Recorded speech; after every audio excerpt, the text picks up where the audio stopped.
ஆண்டவரும் இரட்சகருமாகிய இயேசு கிறிஸ்துவின் நாமத்தினாலே உங்கள் யாவருக்கும் வாழ்த்துதலை நான் தெரிவிக்கின்றேன். இந்த நாளில் தேவன் நம்மோடு பேசுகிறார், நம்மோடு உறவாடுகிறார். ஆமேன், அல்லேலூயா. நம்ம ஏன் சபைக்கு வருகிறோம் அப்படின்னா, பேசுகிற தேவனின் குரலை கேட்பதற்காக நம்ம வருகிறோம். ஆமேன், அல்லேலூயா. ஏன் அந்த குரல் கேட்க வேண்டும் என்றால், அந்த குரலில் படைக்கின்ற தன்மை இருக்கின்றது. அந்த தன்மையை ரட்சிக்கப்பட்டவர்களாகிய நமக்குள்ள தேவன் என்ன செய்து விட்டார்? ரட்சிக்கப்பட்ட பொழுதே நமக்கு அதை கொடுத்து விட்டார். எப்படி நாம் படைக்கணும் தெரியாது, எப்படி நாம் உருவாக்கணும் தெரியாது. அவருடைய பிரசன்னத்துக்குள்ளே வரும் பொழுது அவர் நம்மோடு இடைப்பட்டு, இப்படி தான் நீ படைக்கணும் உன் உலகத்தை இப்படி தான் உன் உலகத்தை நீ படைக்கணும், இப்படி தான் நீ கிரியை செய்யணும், இப்படி தான் நீ ஆக்ட் பண்ணணும்னு சொல்லிட்டு தேவன் என்ன செய்கிறாருன்னா தன்னுடைய வார்த்தையை நமக்கு கொடுக்குறாரு.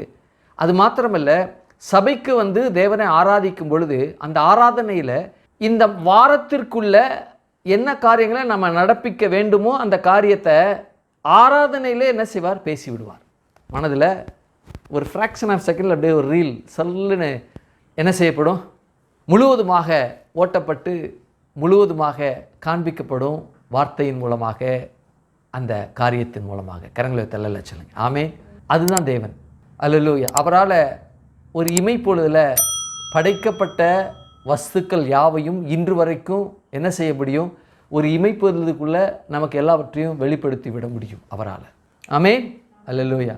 புக்கு வாசிக்கணும் அப்படின்னா எத்தனையோ கோடான கோடி வால்யூம் இருந்தால் தான் படைப்பினுடைய காரியத்தை விவரித்து சொல்ல மனிதனால் அவ்வளோ டைம் அவ்வளோ படிக்கிற அந்த காரியங்கள் ஆகும். தேவன் அப்படி இல்லை, ஒரு ஃப்ராக்ஷன் ஆஃப் செகண்டில் டப்புன்னு போட்டு விட்டார்னா முடிஞ்சிச்சு. ஆமேன். அப்படி இருக்கும் பொழுது இந்த வாரத்திற்கான நடவடிக்கைகளை நடப்பதற்கு அல்லது நடப்பிப்பதற்கு ஒரு செகண்ட் என்ன, ஒரு மில்லி மைக்ரோ செகண்டே போதும் தேவனுக்கு. ஆமேன். அவருடைய வார்த்தையை கேட்பதற்கு தான், அந்த காரியங்களை நாம் அனுபவிப்பதற்கு தான் இந்த பூலோகத்தில் தேவன் சபையை வைத்திருக்கிறார். அந்த சபையில் நாம் கூடுகிறோம். அந்த சபையில் கூடும் பொழுது தேவன் அவைகளை நமக்கு வெளிப்படுத்துகிறார். கரங்களத்தில் அல்ல சொல்லுங்க. ஆமே, அல்லேலூயா. அதுதான் தேவனுடைய ஸ்பெஷாலிட்டி. ஆமே, அல்லேலூயா. அந்த ஸ்பெஷாலிட்டியில் சிங்கிள் ஸ்பெஷாலிட்டி இல்லை, மல்டி ஸ்பெஷாலிட்டி. அல்லேலூயா. மனுஷன்தான் நீங்கள் உளவு ரீதியில் பார்த்தோம் அப்படின்னா, எனக்கு மனநல மருத்துவர், ஹார்ட்டெல்லாம் நமக்கு தெரியாது அப்படின்வாங்க. கண் எனக்கு தெரியாதுங்க, நான் மனநல மருத்துவர் மாத்திரமே, நான் சிங்கிள் பர்சனாலிட்டி ப்ரொஃபிஷியன்சி அப்படின்வாங்க. எனக்கு அதுதான் தெரியும், அதுக்கு மேலே தெரியாது. தேவன் அப்படி இல்லை. மல்டி பர்சனாலிட்டி, மல்டி ஸ்பெஷாலிட்டி, விவரிக்கவே வார்த்தை கிடையாது அவரை பற்றி பேசும்பொழுது. ஆமேன், அல்லேலூயா. அவ்வளவு அந்த காரியங்களை காலம் யுகங்கள் காட்டாத, கால யுகங்கள் பேசாதவைகளை ஃப்ராக்ஷன் ஆஃப் செகண்ட்லேயே பல வர்ணத்தில் அப்படியே நமக்கு காட்டக்கூடிய திறன், தன்மை தேவனுடைய பிரசன்னத்தில் அவரோடு பேசுகிற அந்த தன்மையில் நமக்கு இருக்கிறது. ஆமேன், அல்லேலூயா. ஆகையினால தான் சபையில் கூடுகிறோம். அதனால தான் ரட்சிக்கப்பட்டு அவருடைய இரத்தத்தினால் கழுவப்பட்டு நீங்கள் உட்காந்துருக்கீங்க, நீங்கள்லாம் உட்காந்துருக்கிறீங்க. ஆமேன். கரங்களை சொல்லுங்கள். ஆமேன், அல்லேலூயா. நாம் விசுவாசத்தை குறித்து நாம் தியானித்து கொண்டு இருக்கிறோம். விசுவாசமானது நம்பப்படல் உறுதியும் காணப்படாததில் நிச்சயம் என்று சொல்லி எபிரேயர் 11:1 சொல்லப்பட்டிருக்கிற இந்த விசுவாசம் என்று சொல்லப்படுகிற இந்த வார்த்தையை பெற்ற உலகத்தில் எல்லா உயிரினங்களும் பெற்றிருக்கு. அதில் மனுஷனும் அடங்குவான். அதனுடைய அடிப்படையில் பொதுவான விசுவாசம், உலக பிரகாரமான விசுவாசம், கிறிஸ்தவருடைய விசுவாசம், தேவனுடைய விசுவாசம், தேவ ரகமான விசுவாசம் என்று சொல்லி 5 நிலைகளில் இது பிரிக்கப்பட்டிருக்கிறது. அப்போது இந்த விசுவாசம் என்று சொல்லப்படுகிற அந்த காரியத்தை மனிதனுடைய நிலையில், மனிதனுடைய அடிப்படையில் மனிதன் இந்த விசுவாசத்தை பெற்றிருக்கிறான். அவன் எப்படிப்பட்ட நிலையில் வாழ்ந்து கொண்டு இருக்கிறான் அப்படின்னா, கடவுள் அறிகிற அறிவின் அந்த அறிவில், கடவுளை அறிகிற அல்லது கடவுளை நம்புகிற அந்த நம்பிக்கையின் அடிப்படையில் அல்லது விசுவாசத்தின் அடிப்படையில் அவன் எப்படி இந்த பூமியில் அவன் இருக்கிறான் என்றால், காட்டில், மலைகளில், குகைகளில் அவன் தேவனை அறியாது காட்டுவாசியாக இருந்து அவன் வாழ்ந்து கொண்டு இருக்கிறான். அவனுக்கு தேவனை வணங்க வேண்டும் என்ற அறிவு இருக்குது, ஆனால் தெரியாது. ஆகையினால இயற்கை தெய்வமாக வணங்கி கொண்டு இருக்கிறான். அடுத்தது நல்லா சஃபிஸ்டிகேட்டடாக வாழ்கிறாங்க, சிட்டியில் இருக்கிறாங்க, இருதயம் குருடாக இருக்குது. ஆகையினால குருடாக இருக்கின்ற அவர்களுடைய இருதயம் சரியான தேவனை கண்டுகொள்ள முடியாத நிலையில் அவர்கள் இருக்கிறபடினால தங்களுக்கென்று தெய்வங்களை உண்டாக்கி அவைகளை வழிபடுகிற ஜனங்களாக இந்த பூமியில் வாழ்ந்து கொண்டு இருக்கிறாங்க. அடுத்தது சிலையை வைத்து வழிபடுகிற கிறிஸ்தவர்கள், சிலை வழிபாட்டு கிறிஸ்தவர்கள். அடுத்தது பிதா குமாரன் பரிசுத்தாவியை நன்கு அறிவாங்க, ஆனால் அவருடைய அன்பையும் வழிநடத்தல், பரிசுத்தாவியனுடைய வழிநடத்தலையும் இயேசு கிறிஸ்துடைய இரத்தத்தினால கழுவப்படுகிற அந்த கழுவுதலின் அனுபவத்தையும் பெறாமல் உலகத்தின்பால் இச்சையின்பால் வாழ்ந்து கொண்டிருக்கின்ற பெயரளவில் இருக்கக்கூடிய பெயர் கிறிஸ்தவர்கள்.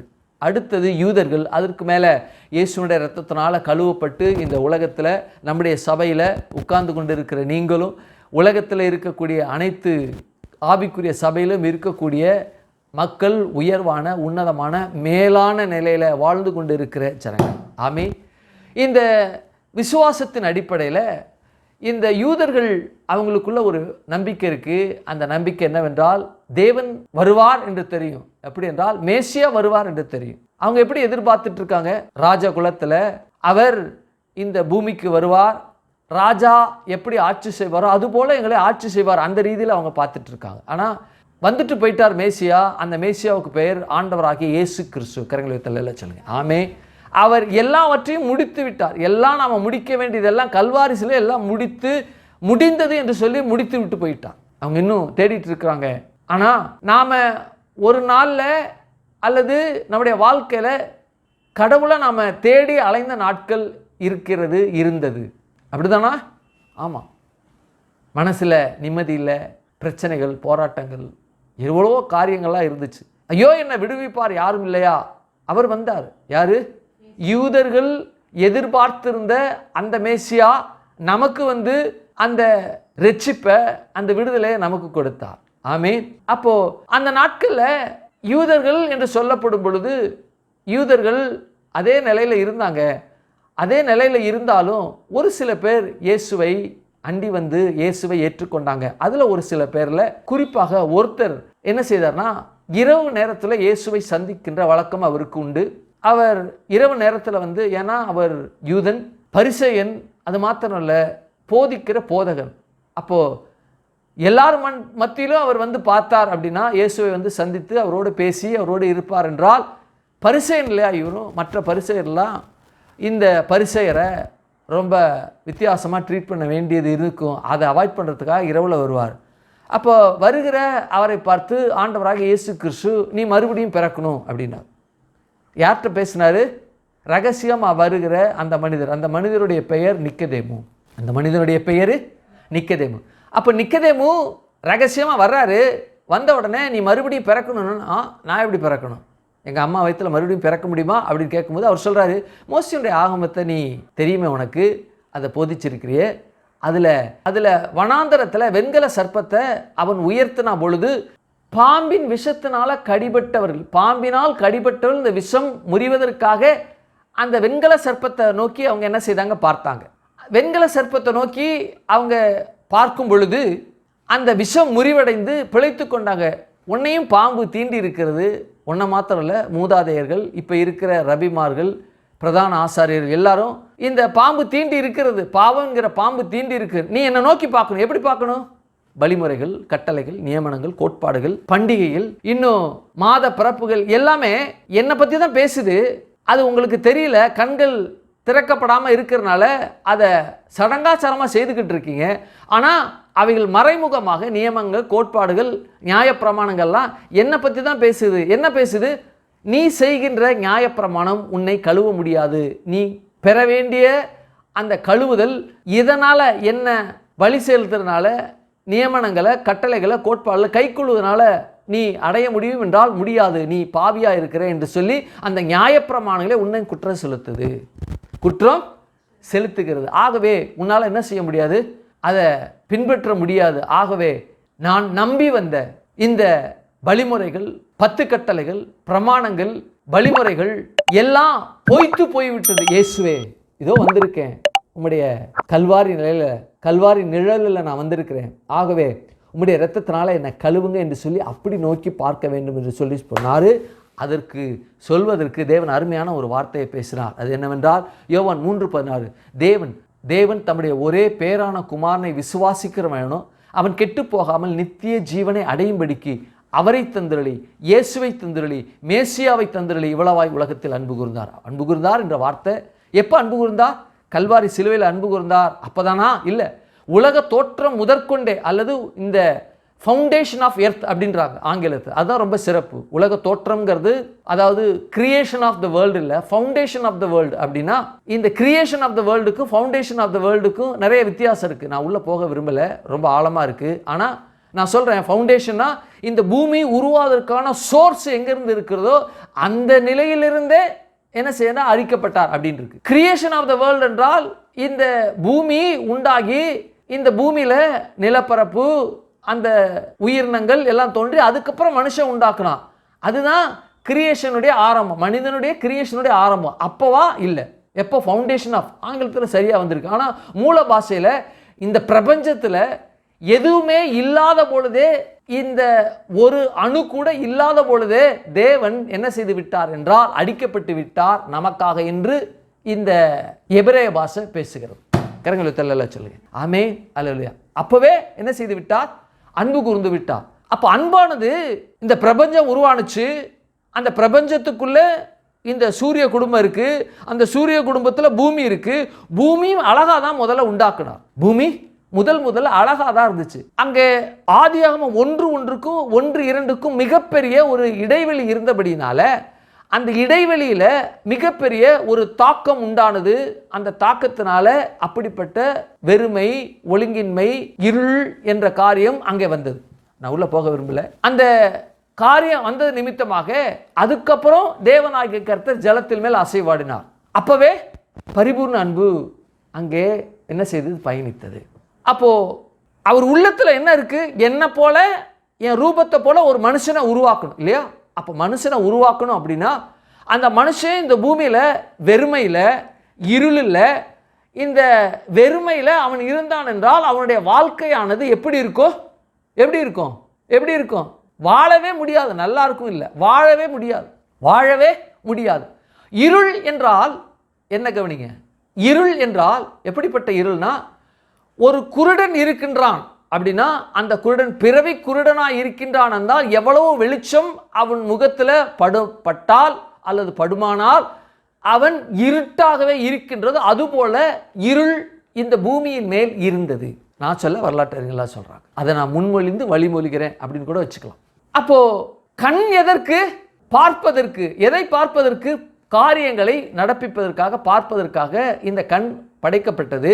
அந்த கண் படைக்கப்பட்டதற்கு இருள் இருந்தால் கண்ணுக்கு உபயோகம் இருக்குமா? கண்ணுக்கு உபயோகமாக இருக்குமா?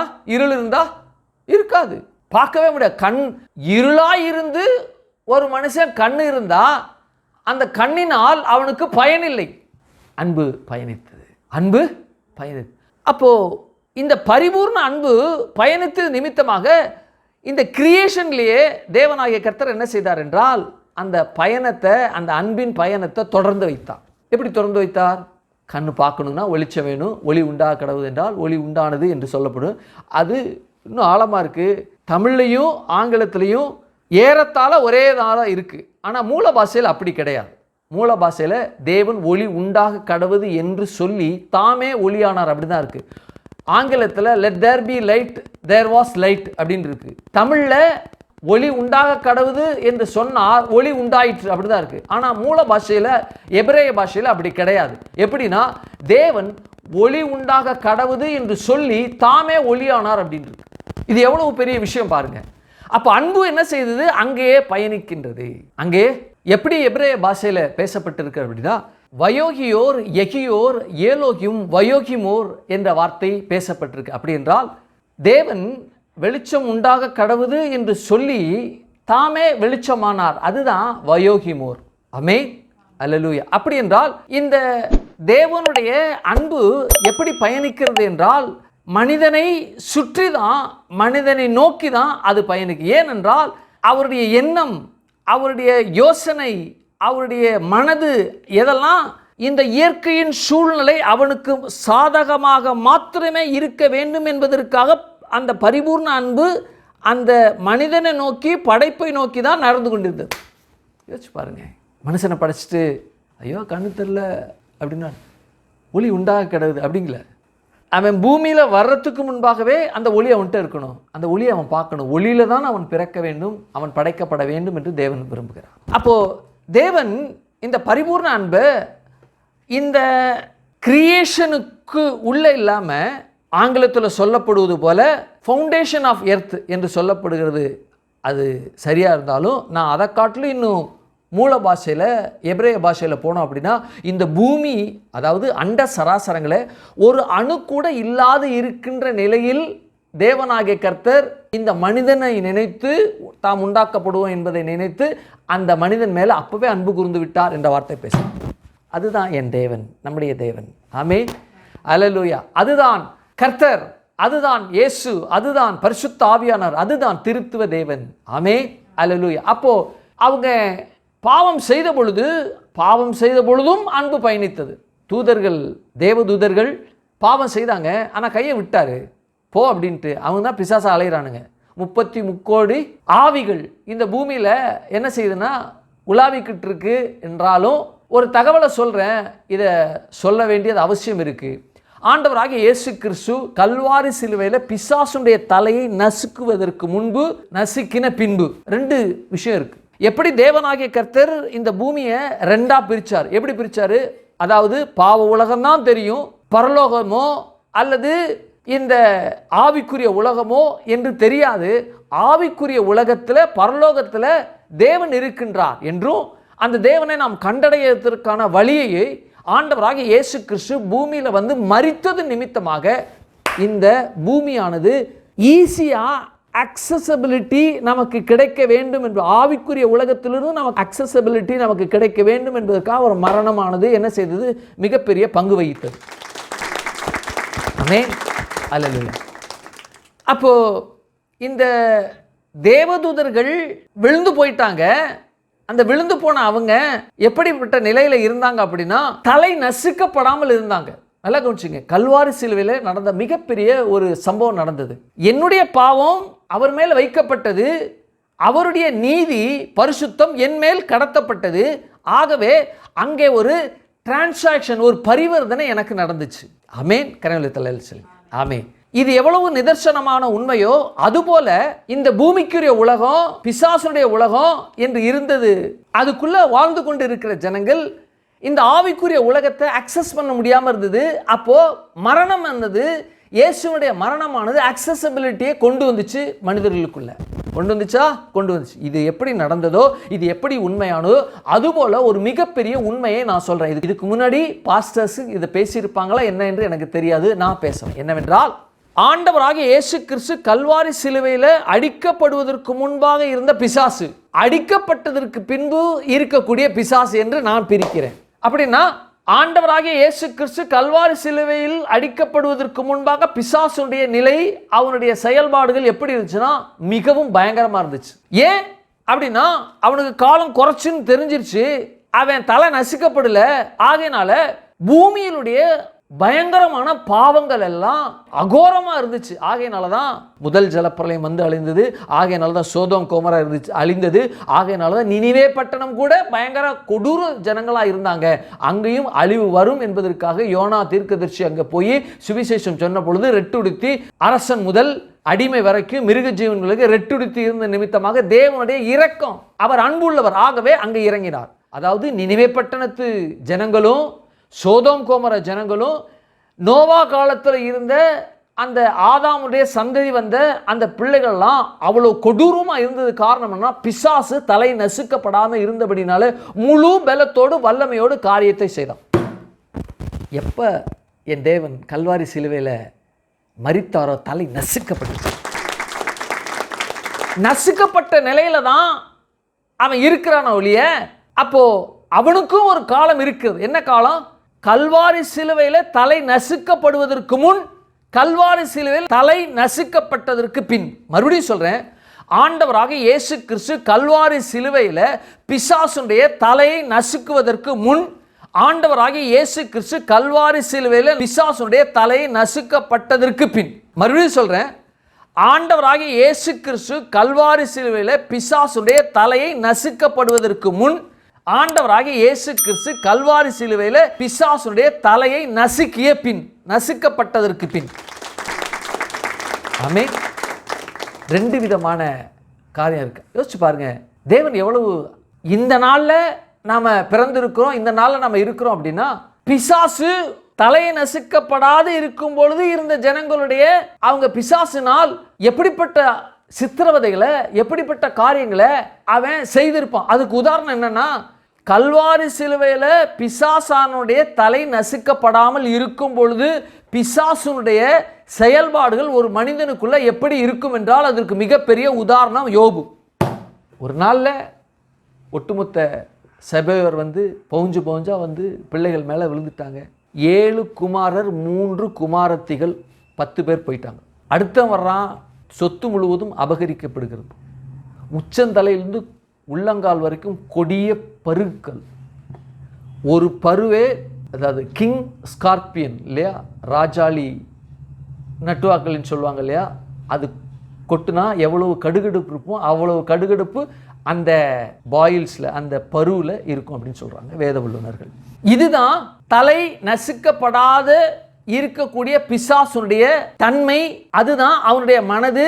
அதுதான் ஒரு மனிதனை குறித்து சித்திரவை செய்கின்ற ஒரு செயல்பாடு. அதுவே ரொம்ப கம்மி அப்படிங்கிறாங்க வேதம். அது மனுஷனுக்கு எப்படி தாங்க முடியாதா இருக்கும். ஆனால் இப்போ நம்ம சிலாக்கியம் பெற்றவர்கள் தலையை நசுக்கிட்டார், வாழை மொத்தம் தான் அப்படியே ஆடிக்கிட்டு இருக்கு. அதை ஏறி நசுக்குவதற்காக தான் தேவனாகிய கர்த்தர் பரிபூர்ண அன்பை எனக்கு கொடுத்திருக்காரு, உங்களுக்கு கொடுத்திருக்காரு. வலைதளங்களில், யூடியூப்ல உலகெங்கும் பார்த்து கொண்டிருக்கிற ஜனங்களாகிய உங்களுக்குள்ள அந்த அன்பின் மூலமாக பிசாசு தலையை நசுக்கப்பட்ட நிலையில வாழை ஆட்டிக்கிட்டு இருக்கா. நீ இதுக்கு மேலே இருந்து என்ன செய்ய மகனே?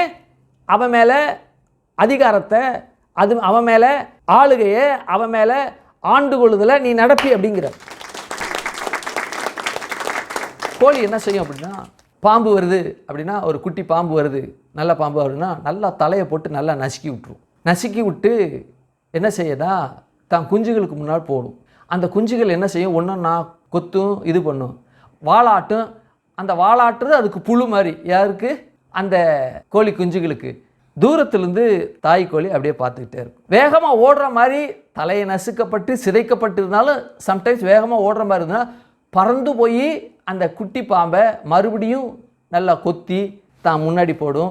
தான் குஞ்சுகள் அந்த குட்டி பாம்பை துடிக்க துடிக்க ஏறி மிதித்து ஆளுகை செய்கிறத தாய் கோழியானது ரசிக்கும். நம் தேவன் பிசாசை தலையை நசுக்கி ஏன் காலில், உங்கள் காலில், நாம் உட்காந்துருக்க உங்கள் காலில் ஒவ்வொரு காலையும் போட்டிருக்காரு. நீங்கள் இனிமேல் ஏறி போய் என்ன செய்யுங்க, அதை மிதித்து அதான் பண்ணுங்க. தேவன் ரசிக்கிறார். அதுதான் அவருடைய அன்பு. அந்த பரிபூர்ண அன்பு அப்படிதான் பயணிக்குது. அப்போது தேவதூதர்களுக்கு கையை என்ன செய்யிட்டாரு, நீட்டல. ஆனால் மனிதர்களுக்கு கையை நீட்டினார். ஆதாம் ஏவாளுடைய அந்த பாவம் செய்த பொழுது கையை நீட்டினார். அதற்கப்புறம் காயின் ஆபேல் அவங்களுக்குள்ள அந்த பரிபூர்ண ஜீவன், மன்னிக்கவும், அந்த பரிபூர்ண அன்பு பயணித்தது. காயினுடைய அவனுடைய வாழ்க்கையில் பரிபூர்ண அன்பு பயணித்தது, அவனுடைய குடும்பத்துக்குள்ளே பயணித்தது. அதுக்கப்புறம் ஏனோஸ் பிறந்தான், அவனுடைய சந்ததிகளுக்குள்ளே பரிபூர்ண அன்பு பயணித்தது. அந்த நாட்களில் தான் தேவனாகிய கர்த்தர் இந்த உலகத்தை அழிக்க சித்தமானார். அப்பவும் பயணித்தது. ஏன் பயணித்தது? உனக்கும் ஸ்திரீக்கும், உன் வித்துக்கும் அவள் வித்துக்கும் பகைவன். அந்த வார்த்தைக்காகவே ஒருவன் இந்த பூமியில் இருந்தாகப்பட வேண்டும். ஆதாமுடைய வித்தை சுமந்து கொண்டிருக்க அதுக்கு யாரு இருந்தா? நோவாவுக்குள்ள பரிபூர்ண அன்பு பயணித்தது, அவனுடைய குடும்பத்துக்குள்ள பயணித்தது. 3 குமார் சேம், காம், யாப்பேத் அவர்களுக்குள்ள பயணித்தது. அவனுடைய சந்ததி பெருகுச்சு. யாப்பேத்து தனி ஒரு ஜெனரேஷன், காமுடைய சந்ததி ஒரு தனி ஜெனரேஷன், அதுதான் கரப்டட் ஜெனரேஷன். இன்னொன்று சேமுடைய ஜெனரேஷன். அந்த ஜெனரேஷனில் தான் ஆபிரகாம் வந்தான். அதில் ஆபிரகாமுக்குள்ளே பயணித்தது, அவருடைய குடும்பத்துக்குள்ளே பயணித்தது. ஈசாக்குக்குள்ளே பயணித்தது, அவனுடைய குடும்பத்துக்குள்ளே பயணித்தது. அவனுக்கு 2 பேர், ஏசா, யாக்கோபை தேர்ந்தெடுத்தார். யாக்கோபு 12 குமாரர்கள். அந்த குமாரர்களுக்குள்ளே அது பயணித்தது. அப்போது அவனுக்குள்ளே பயணிக்கிறது என்பதை தான் என்ன செய்து கொண்டு பார்த்து கொண்டு இருக்கிறோம். ஆமே, கரங்கத்தில் எல்லாம் சொல்லுங்க ஆமே, அல்லேலூயா.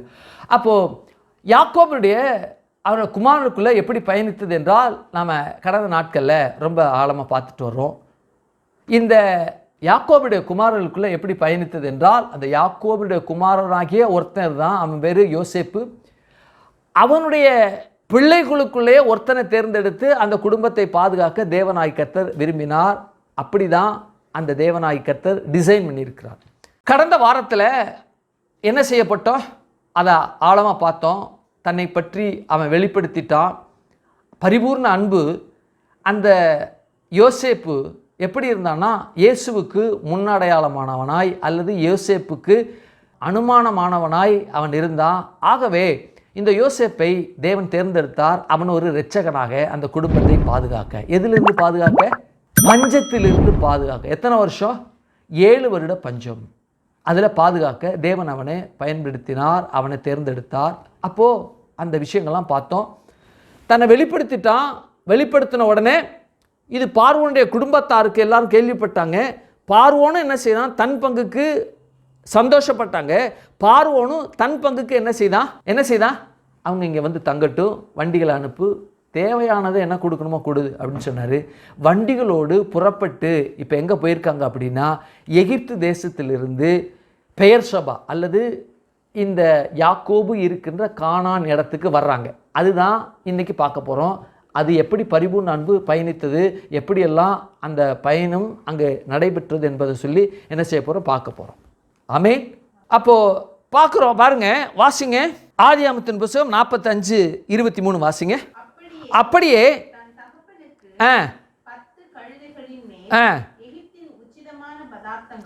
ஓகே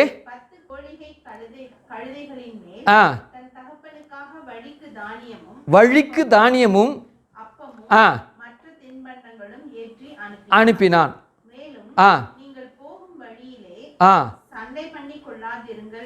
என்று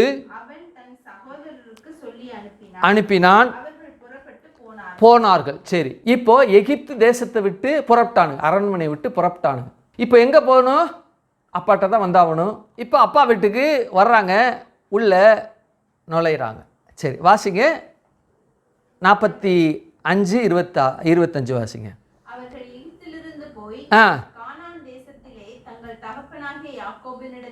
கவனிங்க, அவர்கள் எகிப்திலிருந்து போய் கானான் தேசத்திலே தங்கள் தகப்பனாகிய யாக்கோபினிடத்தில் வந்தோடனே வந்துட்டானுங்க. வந்துட்டீங்களா தம்பி? ரொம்ப சந்தோஷம். என்ன போனீங்க? கொஞ்சமாக பைசா எடுத்துகிட்டு போனீங்க, கொஞ்சமாக காசு தான் எடுத்துகிட்டு போனீங்க. வந்ததை பார்த்தா தடபடலாக வந்திருக்கீங்க, வண்டியெல்லாம் வந்திருக்கு. எதுக்கு இந்த வண்டி? எங்கேருந்து வந்துச்சு வண்டி? இந்த வண்டியை பார்த்தா எகிப்து வண்டி மாதிரி இருக்கே, பெருசாக இருக்குது. ஏப்பா எவ்வளோ பெருசாக இருக்குது? 10 கழுதை, 10 கேளிகை கழுதை, மொத்தம் 20 கழுதை வந்திருக்க தம்பி. போனது கொஞ்சம்தான், ஆனால் வந்தது தடபடலாம் எக்கச்சக்கமாக வந்திருக்கே, எப்படி தம்பி அப்படின்னு யாக்கோபு கேட்குறான். வந்தோடனே இந்த யாக்கோபுடைய குமாரன், அதாவது யோசேப்புடைய அண்ணன் தம்பிகளாம் என்ன செய்யிட்டானா, கூடி நின்று ஒரு குட்டை உடச்சிட்டானுங்க. என்ன சொன்னான்னா, வாசிங்க 26. போதும், யோசேப்பு உயிரோடு இருக்கின்றான். வாசிங்க.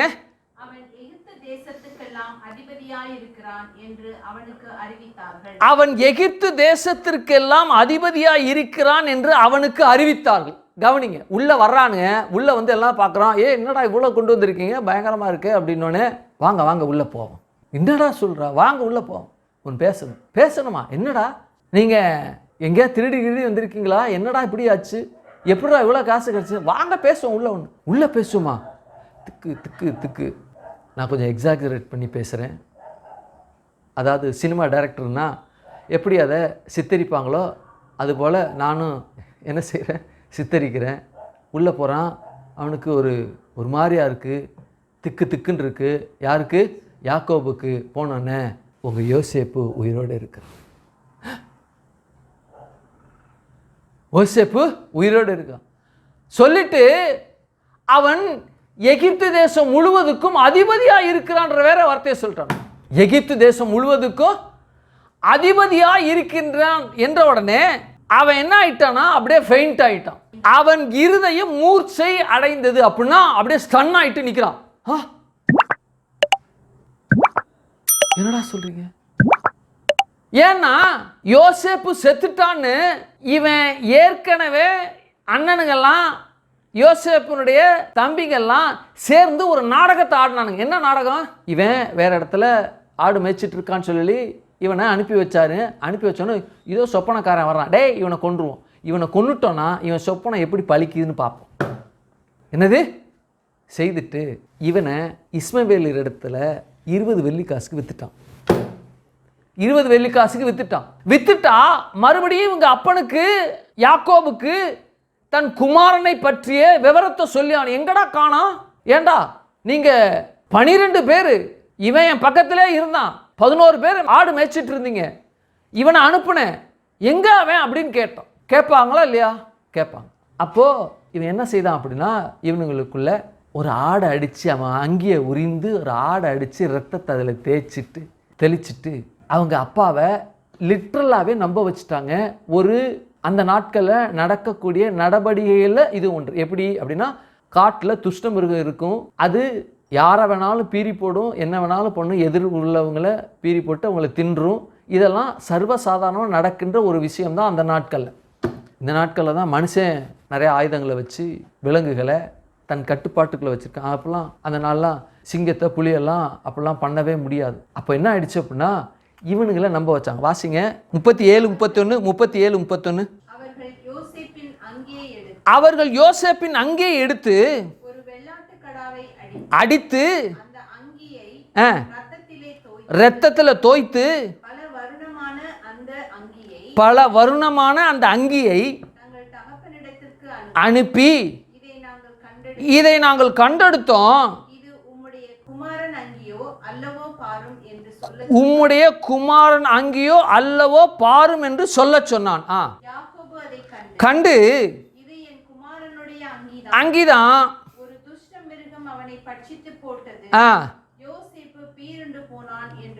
புலம்பி கிழித்து கட்டிக்கொண்டு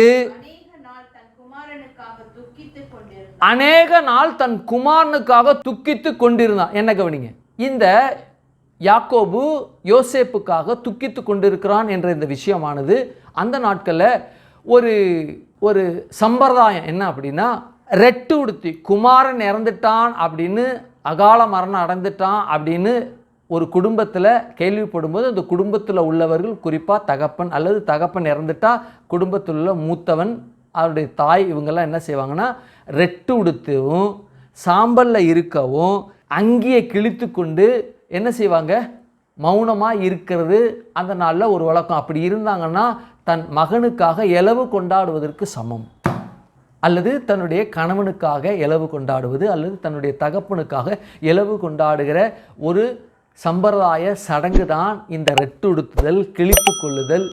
என்ன செய்கிறான், துக்கித்து கொண்டு இருக்கிறது. யாக்கோபு இதெல்லாம் முடிச்சுட்டான். என்ன முடிச்சுட்டான்? அங்கேயே கலட்டி வெள்ளாட்டை அடித்து இரத்தத்தில் தோய்த்து யாக்கோபுக்கு அனுப்பி ஒரு கதையை அவன் ஆர்கெஸ்ட்ரேட் பண்ணி அவனை நம்ப வைத்து, யாக்கோபை நம்ப வைத்து என்ன செய்யிட்டாங்க, செத்துட்டாங்கிற விஷயத்தை சொல்லி, அந்த செத்துட்டான்னு சொல்ல அந்த காரியத்தை இவன் நம்பிட்டான். ஏன்னா ரத்தம் தடிந்த அந்த அங்கி. அப்படின்னா இவன் எப்படிப்பட்ட நிலையில் இருக்கிறான் அப்படின்னா, அவன் செத்துட்டான், அதற்காக இலவும் கொண்டாடிட்டான். அநேக நாள் சென்று என்று சொல்லப்பட்டிருக்கு. நீங்கள் பார்த்தீங்க அப்படின்னா, தன் வஸ்திரங்களை கிழித்து அறையில் கட்டிக்கொண்டு அநேக நாள் தன் குமாரனுக்காக துக்கித்து கொண்டு. அநேக நாள்னா எப்படியும் அவங்க முறைமையின்படி 7 நாளாக இருக்கலாம், அல்லது 40 நாள் இருக்கலாம். இதுதான் அநேக நாள். அநேக நாள் என்று சொல்லப்படுகிற அந்த வார்த்தைக்கு ஒரு சுருக்கம் தான் 3 நாள், 7 நாள் அல்லது 40 நாள். அதுதான் அநேக நாட்கள். சரி, அப்போ என்ன ஆயிடுச்சு? 12 வருடம் தன் குமாரனை காணவில்லை என்பதை காட்டிலும் 12 வருடமாக அவன் செத்துவிட்டான். 12 வருடத்துக்கு முன்பாக செத்துவிட்ட என் குமாரன் அங்கு இருக்கிறானா அப்படிங்கிற ஒரு பிரமிப்பு. செத்தவன் எப்படி அவன் உயிரோடு இருக்கிறான் என்ற பிரமிப்பு. அப்படின்னா இந்த வஸ்திரம் கொண்டு வந்தீங்களாடா, ரத்தம் வேற இருந்துச்சாடா அப்படின்னு இவன் கேட்கல. பாருங்க, எங்க கேட்கல? யோசேப்பு அவன் உயிரோடு இருக்கிறான், எகிப்து தேசம் முழுவதற்கும் அவன் அதிகாரியாய் இருக்கிறான் என்று சொல்லப்படுகிற அந்த வார்த்தையை கேட்டவன், ஏண்டா அப்போ அன்னைக்கு பலவர்ண அங்கேயே ரத்தம் இருந்துச்சு, பீருண்டு போனான்னு சொன்னீங்களே, எப்படி பீருண்டு போனா? பலவர்ணி இங்க அங்கேயில ரத்தம் இருந்துச்சு, எப்படி இருந்துச்சு, அது என்ன விஷயம்? இந்த பையன் கேட்கவே இல்லை. யாரு? யாக்கோபு. அப்படியே மூர்ச்சையாகி போய் நின்ட்டான். பாருங்க, மூர்ச்சையாகி போன உடனே சொல்லப்பட்டிருக்கு, அவர்கள் யோசேப்பு, வாசிங்க 27 வாசிங்க, 47 27 மன்னிக்க 45 27. அவனுக்கு சொன்னபோது தன்னை ஏற்றிக்கொண்டு போகும்படி யோசேப்பு அனுப்பின வண்டிகளை அவன் கண்டபோதும் அவர்களுடைய தகப்பனாகிய யாக்கோபின் ஆவி உயிர்த்தது. ஏன்னா கவனிங்கள, செத்துட்டான், 12 வருஷமா என் மகன் செத்துதான் போயிட்டான் என்று வாழ்ந்து கொண்டு இருக்கிற தன் தகப்பனுக்கு அவன் உயிரோடு இருக்கிறான், அவன் அடிமையாக இல்லை, அவன் எங்கோ வாழ்ந்து கொண்டு இருக்கான், அவனை பார்த்தோம், அப்படி இல்லை, அவன் எகிப்தில் இருக்கான், எகிப்தில் எல்லாருக்கும் அவன் எப்படி இருக்கிறான், அதிபதியாய் இருக்கிறான் என்று சொல்லிட்டு அவன் தான் இதை அனுப்பிச்சான் என்று சொன்ன பொழுது, இன்னும் சொல்லப்போனால் அதிகாரியாக இருக்கிறான்னொன்னே அப்படியே அவன் ஒரு மாதிரி எப்படி போனா மூர்ச்சை அடைஞ்சிட்டான். அதை அவன் நம்ப முடியலை. வேத வல்லுநர் சொல்கிறாங்க, நம்ப முடியல அப்படின்ன உடனே அந்த பழைய அந்த இரத்தம் தோய்ந்த அந்த அங்கியை பற்றி அவன் விசாரித்திருக்க கூடும் அப்படிங்கிறாங்க. சில பேர் அவன் நம்பவில்லை என்று சொல்லிட்டு அந்த நம்பாத அந்த தன்மையை அவங்க விளக்கிட்டு, ஏன் நம்பலை அப்படின்னா, செத்து போயிட்டான் எப்படியா உயிரோடு வந்திருப்பான் அப்படின்னா, இது ஏதோ ஒன்று நடந்திருக்கு, ஏதோ ஒரு காரியம் வந்திருந்திருக்கலாம், ஏதோ தவறுதெல்லாம் நடந்திருக்கலாம் என்ற ஒரு முடிவுக்கு வந்திருப்பான் என்ற நிலையில் என்ன செய்கிறாங்க, பேசுகிறாங்க. சரி, அப்போ நம்பலை, என்ன செய்யலை, உயிரோடு இருக்கிறான், எகிப்தில் அவன் எல்லாருக்கும் அதிபதியாக இருக்கிறான் அப்படின்னு சொன்னவொடனே மூர்ச்சை ஆயிட்டான். மூர்ச்சை அடைந்த பிறகு அவன் இதை நம்பவே இல்லை. 2 விதமான ஒரு டைமென்ஷனில் இதை வேத வல்லுநர் பேசுகிறாங்க. அது நம்ம பார்த்துட்டோம். சரி, இப்போது என்னென்னா, தாங்கள் சொன்ன வார்த்தைகளை இவங்க நம்பணும். யார் நம்பணும்? யாக்கோபு நம்பணும். தன்னுடைய குமாரர்கள் சொன்ன யோசேப்பை பற்றி சொன்ன வார்த்தைகளை யாக்கோபு நம்பணும் இல்லையா? நான் நம்புங்க என்று சொல்வதை காட்டிலும் இந்த நம்பிக்கைக்கு பாத்திரமாய் இருக்கக்கூடியது என்னவென்றால் காரியங்கள், பொருட்கள். எந்த ஒரு காரியமும் நம்ப முடியாத சூழ்நிலையில் ஒரு மனிதனை நம்ப வைக்க வேண்டும் என்றால், அது நம்ப வைக்க அவனுக்கு செய்ய வேண்டும் என்றால், அவன் யாரிடம் அந்த காரியத்தை நம்ப வேண்டுமோ, யாரிடமிருந்து அது நம்ப வேண்டியதாக இருக்கிறதோ அவர்களிடமிருந்து ஏதாவது ஒரு காரியம் வந்தடைய வேண்டும், அல்லது அவர்களிடமிருந்து பெற்றிருக்கிறதாக இருக்க வேண்டும் பொருள் என்ற ரீதியில்.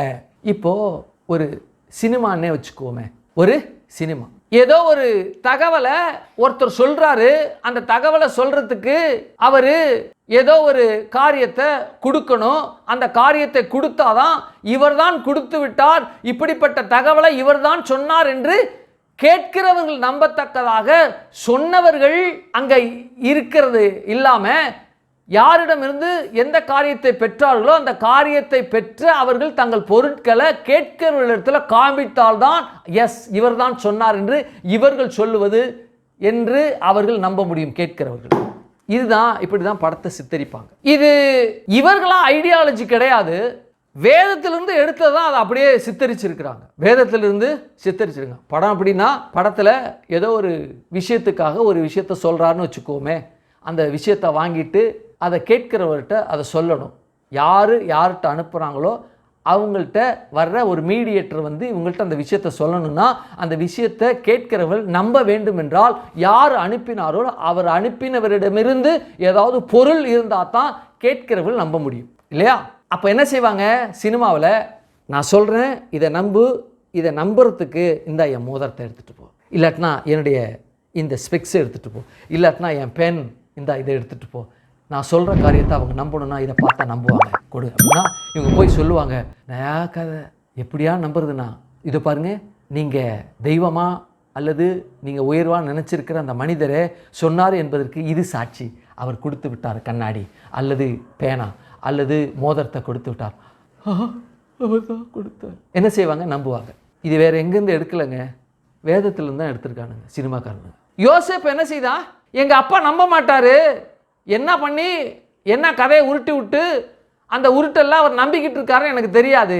ஆகவே என்ன செய்யுங்க, வண்டியை எடுத்துகிட்டு போங்க, பதார்த்தங்களை எடுத்துகிட்டு போங்க, உச்சிதமான எகிப்தினுடைய உச்சிதமான பலகாரங்களாம் எடுத்துகிட்டு போங்க. நான் தான் அனுப்பினேன் என்பதற்கு இவைகள்லாம், நான் அனுப்பினேன் என்பதற்கு இவைகள்லாம் சாட்சி பகரும், இதுதான் நான் என்பதை இந்த வண்டிகளே பேசும். நீங்கள் பேசுகிறத நம்ப மாட்டானுங்கடா, ஏன்னா நீங்கள் பொய்க்காரனுங்க, கொலை பண்ணுறவனுங்க, கொலை பண்ணுறது கூட துணிஞ்சவனுங்க, உங்கள் பேச்சை நம்ப மாட்டாங்கன்னு யோசேப்புக்கு நல்லா தெரியும். ஆகையினால தான் வண்டியை என்ன செய்யணும், அனுப்புகிறான். நீங்கள் வாங்கப்பா, அப்போ உங்களை யோசேப்பு அங்கே கூப்பிட்றாரு அப்படின்னு சொல்லிட்டு வண்டி இல்லாமல் அவனுக்கு தானியத்தை பெற்றது பெற்றுக்கொண்டு வீட்டுக்கு கேட்டால், சும்மாரா அவனாவது என்ன செத்து போயிட்டான், அவனை இது பண்ணிகிட்டு இருக்கிற எகிப்துக்கு அதிபதி என்னென்னா கேனையன் நினச்சியா? ஆள் மண்டையை போடா. யார் சொல்லுவா? யாக்கோபு அந்த குமாரர்களை பார்த்து பேசுவான். ஆனால் அனுப்புனது யார்? யோசேப்பு அனுப்பியிருக்கிறான்.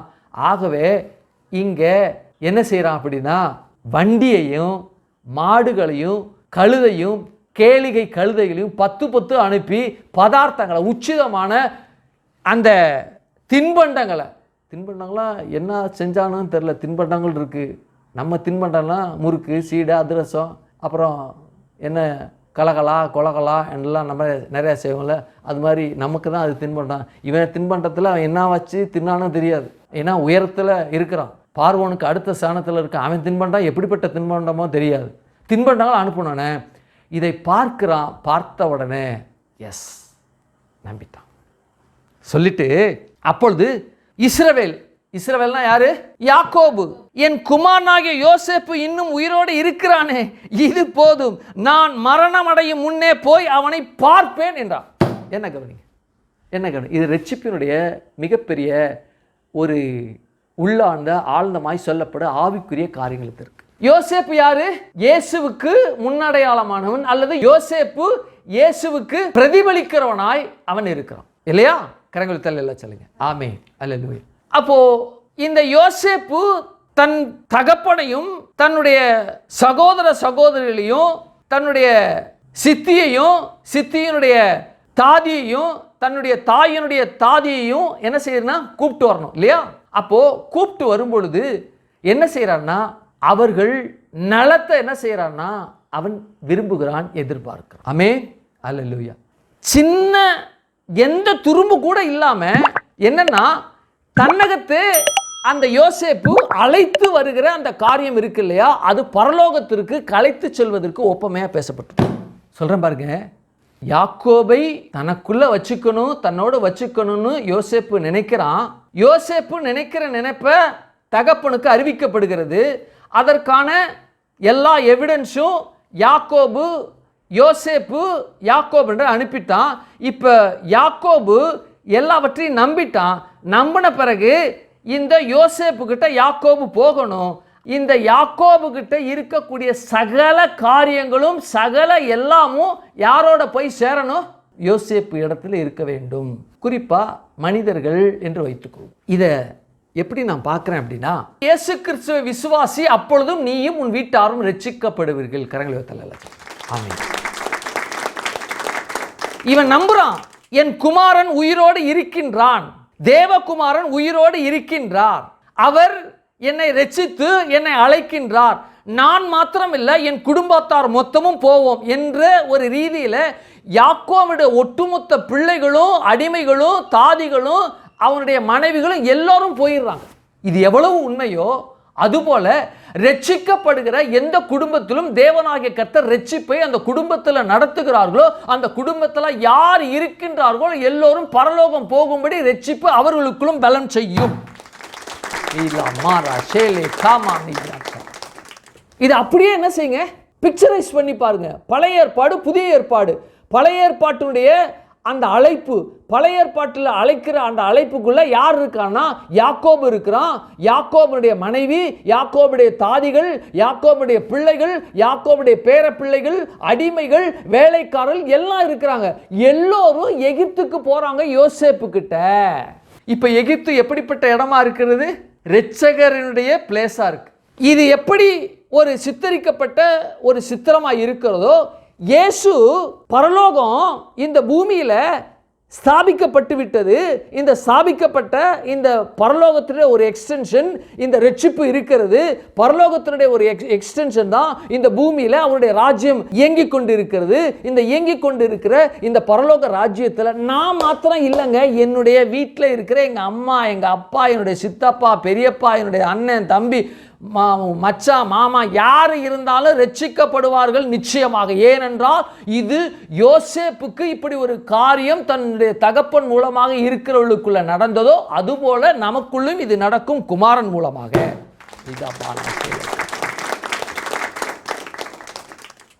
எப்படி ஜாயிண்ட் ஆகுது பாருங்க, எப்படி ஜாயிண்ட் ஆகுது பாருங்க. என்ன ஒரு காரியம், என் மகன் யோசேப்பு உயிரோடு இருக்கிறான், அதுபோல என் தேவகுமாரன் உயிரோடு இருக்கின்றார், அவர் மரிக்கவில்லை, அறைந்தாங்க, சிலுவையில் அறைந்தாங்க, அந்த சிலுவையில் அறையப்பட்டு உயிர்த்தெழுந்து 3ஆம் நாள் உயிர்த்தெழுந்து இப்பொழுது உயிரோடு இருக்கின்றார். உயிர்த்தெழுந்தப்பட்ட நிலையில் அவர் இருக்கிறபடினாலே என்னை ரட்சித்தார். என்னை ரட்சித்து இந்த தேவனுடைய ராஜ்யத்தை, பரலோகத்தின் எக்ஸ்டென்ஷன் ஆகி இந்த பூமியில இருக்கக்கூடிய இந்த பரலோக ராஜ்யத்தை இந்த பூமியில நான் பெற்றது போல என்னோடு இருக்கின்ற என்னுடைய சகோதரன், சகோதரி, தாய், தகப்பன், அப்பா, அம்மா, பெரியப்பா, சித்தப்பா, மாமன், மச்சான், நண்பர்கள் எல்லாம் வருவாங்க. மாற்று கருத்தே கிடையாது, மாற்று கருத்தே கிடையாது. இது ரட்சிப்பினுடைய அந்த காரியத்தில் உள்ள பேலன்ஸ் செய்கிறது. எங்க அப்பா மாத்திரவா இல்ல, எங்க அப்பா தான் என்னோட இருக்கணும்னு நினைக்கிறேன். நீங்களாம் வேண்டாம், நீங்களாம் என்ன கொலை செய்ய திட்டமிட்டீங்க. எங்க அப்பா தான் எனக்கு பல வருடம் அங்கேயே கொடுத்து எங்க அப்பா தான் என்ன பார்த்துக்கிட்டாரு. நான் எங்க அப்பாவுக்கு செல்லப்பில்லை, எங்க அப்பா மாத்திரம் வரக்கிட்ட தேவைன்னா எதுவும் தேவைன்னா உங்களுக்கு அனுப்பி விடுறேன். கோவேரி கழுதையில, கேளிகை கழுதையில் அனுப்பி விடுறேன், குதிரையில் அனுப்பி விடுறேன், வண்டியில் அனுப்பி விடுறேன், நீங்க அங்கேயே இருங்க. இல்ல, பரிபூர்ண அன்பு. யாக்கோபோடு இருக்கின்ற அனைத்து பிள்ளையும் அடிமைகள், வேலைக்காரர்கள், தாதி, மனைவி, பிள்ளைகள், பேரப்பிள்ளைகள் ஒட்டு மொத்தத்தையும் கூட்டு வந்துட்டான். இதுதாங்க இரட்சகருடைய மனது.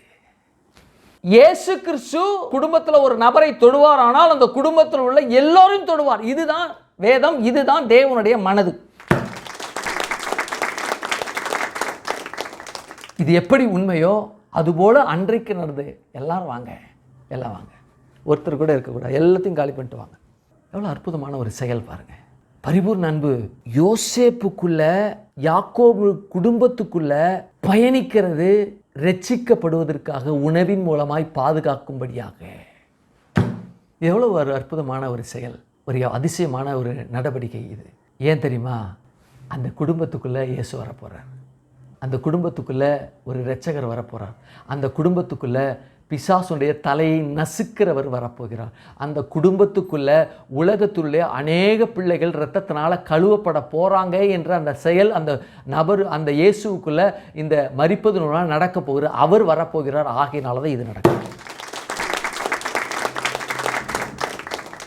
ஆமென், அல்லேலூயா. வலைதளங்களில், யூடியூப்ல, உலகெங்கும் பார்த்து கொண்டு இருக்கிற ஜனங்களாகிய நீங்கள், உங்கள் குடும்பத்தில் நான் மாத்திரம் ரட்சிக்கப்பட்டிருக்கேன், என் மனைவி பிள்ளைங்க ரட்சிக்கப்படலை. அல்லது மனைவி சொல்லலாம், நான் மாத்திரம் ரட்சிக்கப்படலை, என்னுடைய கணவர், என்னுடைய பிள்ளைகள்லாம் ரட்சிக்கப்படலை. ஒருவேளை அந்த குடும்பத்தில் ஒரு பெண் பிள்ளை ரட்சிக்கப்படலாம், நான் ரட்சிக்கப்பட்டுறேன், என் அண்ணன், என் அக்கா, என் தங்கச்சி, என்னுடைய அம்மா அப்பா யாரும் ரட்சிக்கப்படலை அப்படின்னு நீங்கள் பார்த்து கொண்டு இருக்கலாம். நான் உங்களுக்கு நற்செய்தியை சொல்கிறேன், நிச்சயமாக நீங்களும் உங்கள் வீட்டாரும் ரட்சிக்கப்பட்டு தான் ஆவீர்கள். ஏன்? யோசேப்பு அந்த இரட்சக அந்த மனது சகலவரையும் இழுத்து கொண்டது, சகல பேரையும் இழுத்து கொண்டது. எங்கே இழுத்து கொண்டது? வறுமை இல்லாத, பஞ்சம் இல்லாத, கொழுமை, செழிப்பு, புஷ்டி, நன்மை, உயர்வு, உச்சிதமானதை அடையும்படிக்கு வாழுங்கள். இது எவ்வளவு உண்மையோ அதுபோல உங்களுடைய வாழ்க்கையிலையும் நீங்கள் ஒருத்தர் தான் ரட்சிக்கப்பட்டிருக்கீங்கன்னு நினைக்காதீங்க. இந்த வருஷம் முடிவு, நான் ஒரு ப்ராஃபட்டிக்காக நான் சொல்கிறேன், இந்த வருஷம் முடிவதற்குள்ளாக இதை பார்த்து கொண்டு இருக்கிற எத்தனை பேர் உங்கள் குடும்பத்தில் நீங்கள் மாத்திரம்தான் பார்த்துட்டு ரகசியமாக நீங்கள் வாழ்க்கையை வாழ்ந்து கொண்டு தேவனோடு ரகசியமாக தேவனோடு வாழ்ந்து கொண்டு இருக்கிற ஜனங்களாக அல்லது ஒரு பிள்ளையாக நீங்கள் இருப்பீர்கள் என்றால் இந்த வருஷம் முடிவதற்குள்ளாக எல்லாம் ரட்சிக்கப்பட்டுருவாங்க. நான் நம்புகிறேன், நான் விசுவாசிக்கிறேன். ஆமென், அல்லேலூயா. நம்முடைய விசுவாசமே உலகத்தை ஜெயிக்கின்ற ஜெயம். உலகத்தைனா பிசாசை, சாபத்தை, பாவத்தை ஜெயிக்கிற ஜெயம். நீங்க விசுவாசிங்க.